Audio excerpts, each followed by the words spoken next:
Hi, magandang araw po ulit sa inyong lahat for our third reading for today. Tingnan naman po natin kung ano po ang makikita natin ngayong araw na to sa third reading of the day. Tingnan po natin. Yan.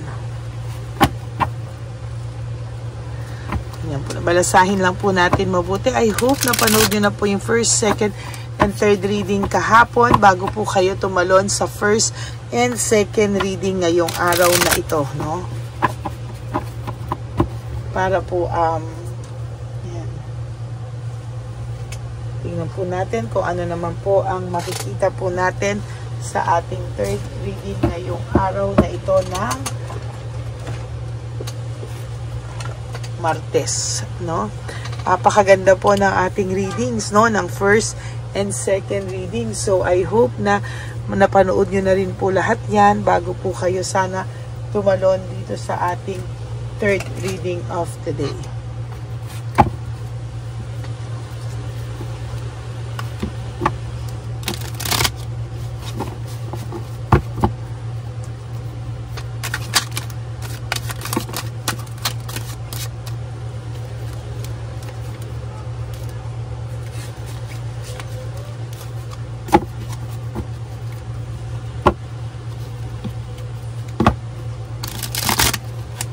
Okay. Pili na po tayo ng 20 cards.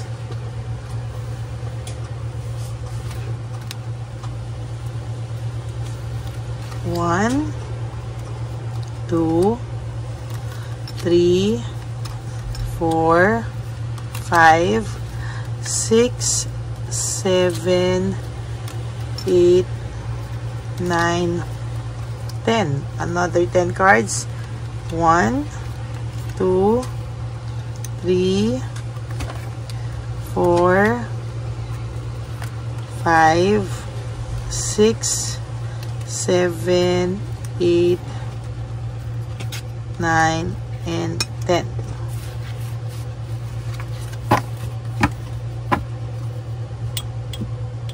Okay.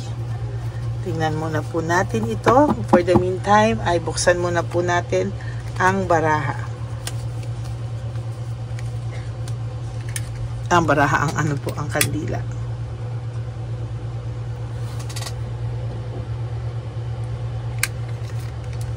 Ayaw magbukas. Mukhang hindi nalalaban ito ah. Kahit gusto niya pong lumaban, natuto na po siyang teka lang, buksan mo, ay tabi mo natin to. Kailangan na natin ay ito na lang muna po. Okay.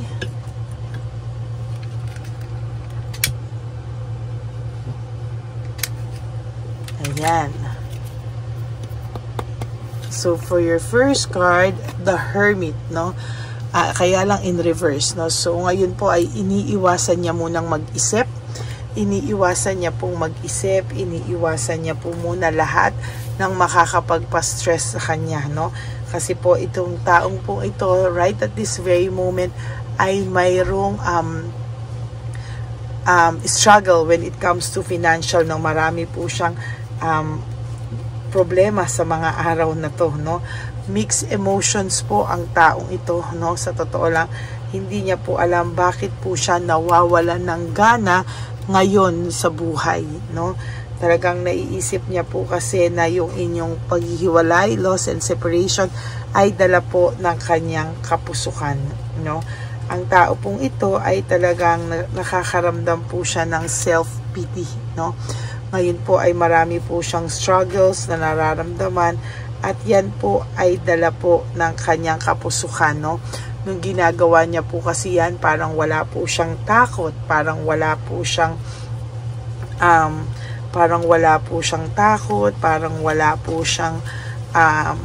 pakialam, no? Nung times na ginagawa niya yan, during the times na siya po ay talagang ginagawa niya yan, sige lang, sugod ng sugod, adventure daw ito, at ito daw ay maraming Ngayon, very dissatisfied po siya sa takbo ng kanyang buhay ngayon, no? Nung una, wala siyang takot, very, very, matapang, no? Adventurous. Pero ngayon, dahil sa kanya pong mga quick decision na ginawa niya, naku, saglit, nandito pa po yung aking gamot, no? Sa kanya pong mga quick decision, ay talaga pong sa nakikita ko, ay talaga pong hindi niya po inasahan na mangyayari po sa kanya ang mga bagay na ito. Oh.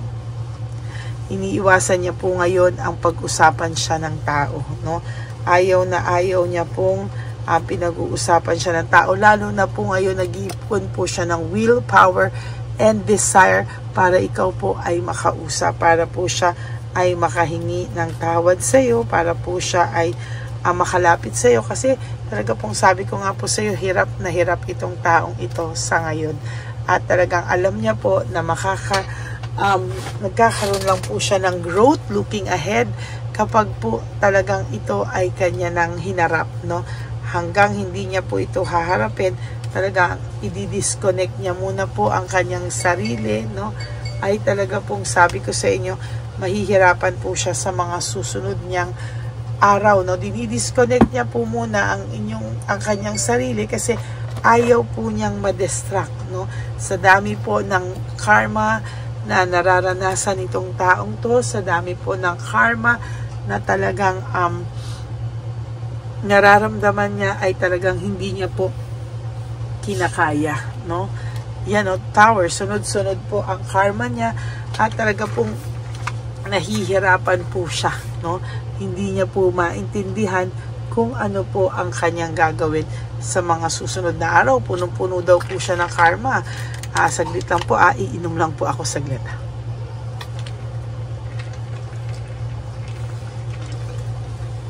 Yan, no? Sa nakikita ko, kakaiba po talaga.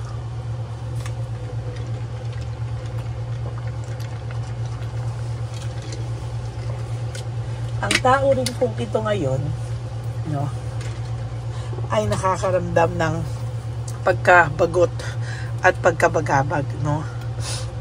Ayan, no? Gustong-gusto niya pong lumapit sa'yo, gustong-gusto niya pong humingi ng saklolo sa'yo, at talagang sa nakikita ko ay talagang hindi niya po alam kung ano po ang kanyang gagawin, no? At sa nakikita ko po dito ay nahihirapan po siya sa mga susunod niyang panahon, ano? Talagang ito pong taong to ay makakaramdam po ng pagkabagabag, ano? Talagang sabi ko nga po sa inyo, ang taong ito hanggang hindi niya po yan naaayos, hanggang yung sarili niya po ay hindi niya naaayos, talagang magulong-magulo po siya, no? Talagang sabi ko nga po sa inyo, hindi po ito titigil, no? At talagang sa susunod ay yan. Sa totoo po lang, panay po siya struggles, no? Panay po siya paghihirap sa ngayon. Ayan, no? Sinasaksak siya ng mga nangyayari sa kanya, betrayals, ayan, no? Grabe.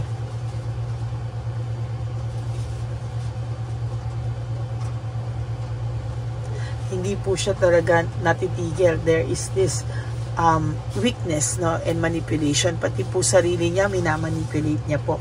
Pati po sarili niya ay talagang hindi niya po tinatantanan, kakaisip, no? Hindi niya na po alam kung ano po ang kanyang gagawin sa mga susunod na panahon, kasi to tell you honestly, pagod na pagod din po ito sa mga nangyayari sa kanya sa ngayon, ano? Panay po siya conflict, no? Panay po siya conflict, panay po siya, ayan, no? Hindi niya po gusto yung nangyayari o takbo ng buhay niya dahil panay conflict po ito sa competition nyo, sa rivalry nyo. Ito po ay isa sa mga karma niya, no, na yung pinalit niya po sa'yo ay isang asungot according to this person, ano? Asungot daw po ang ipinalit niya sa'yo, no? There is this burnout and overstress. Ang tao pong ito ay nakakaramdam ng burnout and overstress, at sa nakikita ko po talagang hindi niya po kakayanin ang mga susunod na kaganapan. Pakiramdam niya po, ito daw po ay kanyang siya po ang nagbiktima sa sarili niya, self-victimization and entrapment. Siya po ang nag-trap sa sarili niya, no? Sa kalokohan niya po, siya po ang nag-trap sa sarili niya. Kaya ngayon po, siya po, ay gusto niya na rin pong makawala dito. Kaya sabi ko nga po sa iyo, gagawa ng paraan ito, no, na ikaw ay gagawa siya ng paraan para ikaw po talaga ay malapitan ito, no? Gagawa ng nagpapapansin at magpapapansin sa ito, gagawa ng paraan ito para magpapansin siya sa iyo, no? Marami po siyang gustong gawin pero wala po siyang lakas ng loob because of too much fatigue and exhausted, no? Fatigue and exhausted po siya sa buhay niya ngayon. Hirap na hirap po siya at hindi niya po alam sa mga susunod na panahon paano at ano po ang kanyang gagawin, ano? Medyo hirap po ito, no? As a matter of fact, ang taong ito ngayon ay nakakaramdam ng matinding pagkabagabag. Hindi niya po alam kung ano yung kanyang gagawin dahil talaga po siya po ay nababagabag, no? Like ito po, the Sun in reverse is all about depression, sadness, and negativity, no? Talagang may nakikita po akong sadness and negativity because of namimiss niya po yung inyong mga home celebration, ano? Yung mga inyong home celebration na hindi niya po kasi pinahalagahan, no? Talagang sa nakikita ko po ay marami pa pong mangyayari sa kanyang hindi maganda, marami pa pong mangyayari sa kanya na so far ay talagang makakapag bagabag sa kanya, no? Sa paglayo niya po sa iyo ay dala niya po ang iyong puso, no? Mahal ka pa rin po nito, hindi lang po niya akalain. Akala niya po kasi talaga ay nagsawa na po siya sa iyo. At sa nakikita ko po, ang akala po talaga nito ay wala na siyang pagmamahal sa iyo, no? Yan po ang nakikita ko. And the devil talagang natukso lang po siya sa maling tao. Yan po ang nakikita ko sa kanya sa ngayon, no? Yan po ang inyong third reading of the day. Gagawa to ng paraan magpapansin sa iyong muli, no? Ayan po ang ating third reading of the day. Okay? Ito po, bakit ito ang nabunot ko? Third, no? Gagawa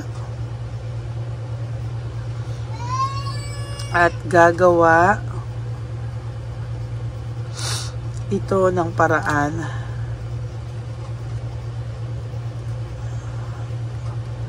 magpapansin sa'yo.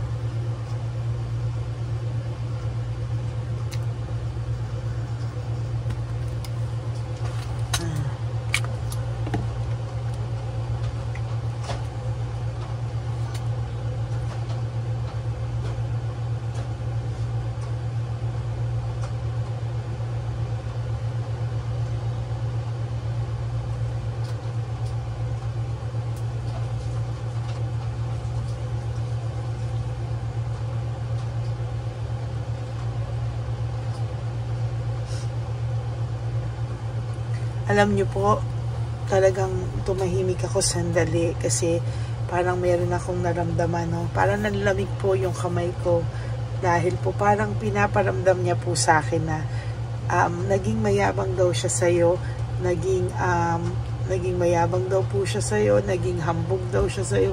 Pero alam niyo po, sabi niya, grabe daw po ang dinadanas niya ngayon. No, kung baga sa karma ay nakabayad na daw po siya sa iyo, no? Pero hindi po kasi ganon yun, no? Ay, ayan po, gagawa ito ng paraan magpapansin sa iyo.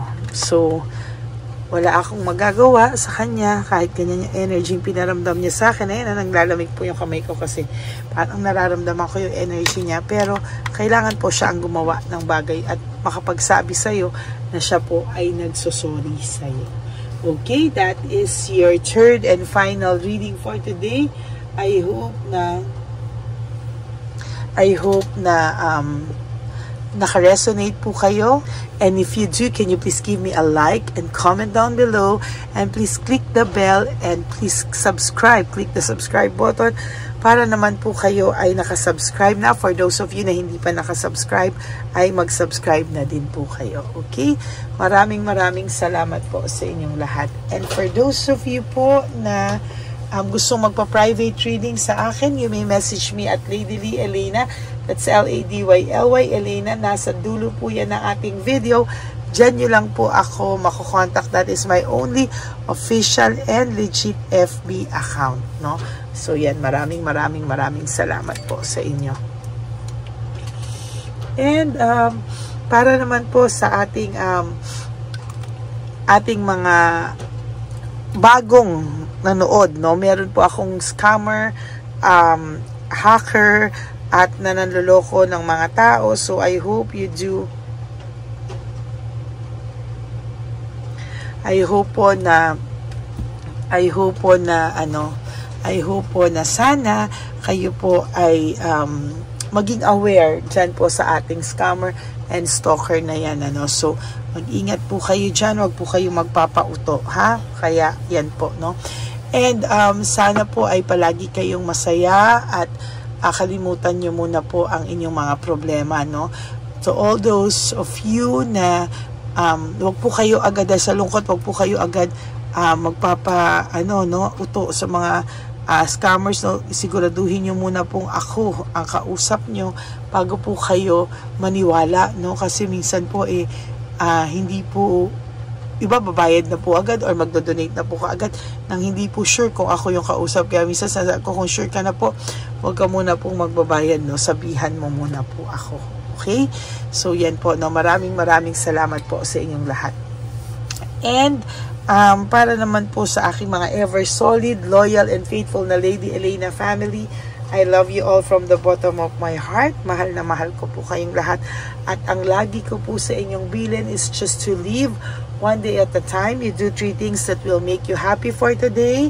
Prioritize yourself, forgive yourself, and always be grateful that we are still alive, na tayo po ay ginigising pa tuwing umaga, at tayo po ay mayroon pang pag-asa na makabawi po tayo sa ating mga sarili.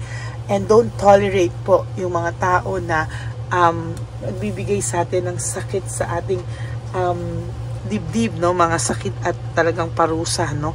Kaya mag-ingat po kayo sa mga taong ganyan, ano. And always choose to love yourself, because self-love is still the best love of all.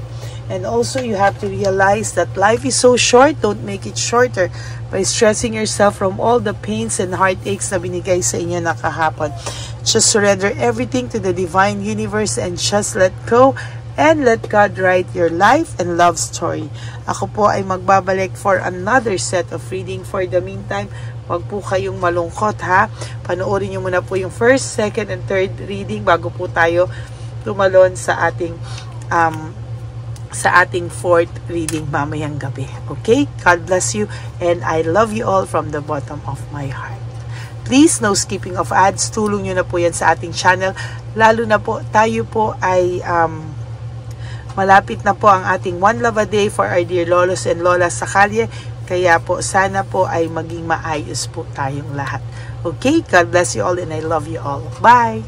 Okay, update po, may nagpanggap pong subscriber natin, ano, na siya po ay magpapahula sa fake na Lady Elena, kaya ayan, hinihingan po siya ng $80 at ang cell po niya ay nabigay at nakuha. Ang pangalan niya po sa cell ay Julian Albert, no. Siya po ay may cell account din, kaya mag-iingat po kayo.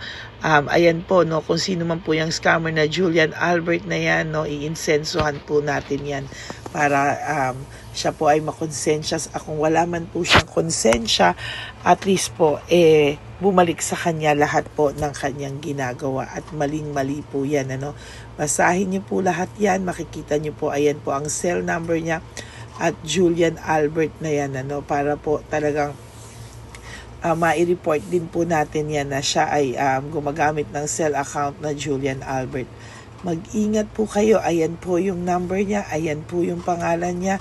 Huwag po kayong magpauto. Nakita nyo naman po, no, napakalayo po ng pangalan ko sa pangalan ng pinagsisendan nyo po ng account o ng pera. Kaya mag-ingat po kayo at beware sa scammer na to. At talagang ayan po, pinost ko po ang kanyang pangalan dito para maging babala po sa inyong lahat. Maraming salamat po. At mag-ingat po kayo, paki-report po ang page na yan, ang messenger niya na Lady Elena. Maraming salamat po and God bless you all. Ayan, sa susunod po makikita nyo yung account niya na i-report nyo. Salamat po na marami. Magandang gabi po ulit sa inyong lahat. Ako po ay muling nagpapaalala sa inyo na mayroon pong lumalabas sa FB at Messenger account na fake account po no, nang hihingi po ng $25 through PayPal at hindi po yan totoo. Huwag po kayong maniwala dyan. At pag sinabi mo po na gusto ko pong marinig ang boses nyo or makita kayo, ang sasabihin po ay magbibigay kami ng link. Buksan mo yan at pagkatapos ay makikita mo ako. Huwag po kayong maniniwala dahil yan po ay hindi totoo. Yan po ay isang malaking scam na pag binuksan nyo po ay mahahack po lahat sa inyo. Mahahack po ang inyong mga personal details. Lahat ay mahahack. Ako po ay nalulungkot na ito po ay nangyari. Ngunit sa talagang may mga tao pong masasama at may mga tao po talagang hindi makatiis na hindi gumawa ng masama sa ibang tao. Pero maging aware po sana kayo. Tulungan niyo po ako. I-report po natin yung fake na yan at sa FB para siya po ay mawala na at wala na po siyang mabiktima pa. No? Nandyan po lahat ng details at maraming salamat po sa inyong lahat. Maraming salamat po sa inyong lahat at mag-iingat po kayo.